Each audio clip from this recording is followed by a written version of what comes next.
Olha, vamos falar sério a respeito de Deus. Missionário, às vezes eu fico assim, meio pensando, isso é o inimigo, hein? Falando com você. E se o Senhor não for onisciente, onipresente e onipotente? Ele não sabe tudo, então não está em todo lugar e não pode fazer todas as coisas? Pode sim.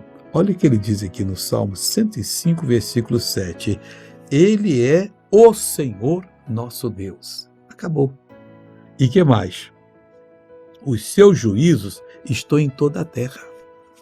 Aquilo que Deus sabe que eu vou precisar, ou que qualquer pessoa de qualquer país vá precisar, até o último dia dela aqui na terra, Deus já fez. Tem juízo, aí tem declaração de Deus, tem obra de Deus, para a gente aprender na Escritura, pegar essa bênção, crer, determinar sobre o que ela fala e receber a bênção. Esta é a saída, essa é a vitória, em nome de Jesus.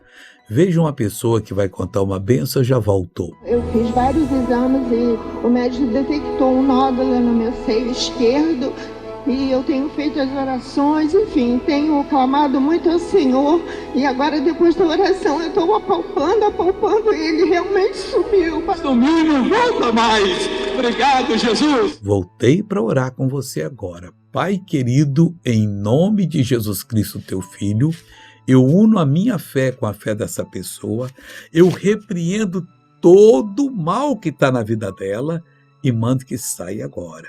O mal vai embora em nome de Jesus Cristo. E você diz amém.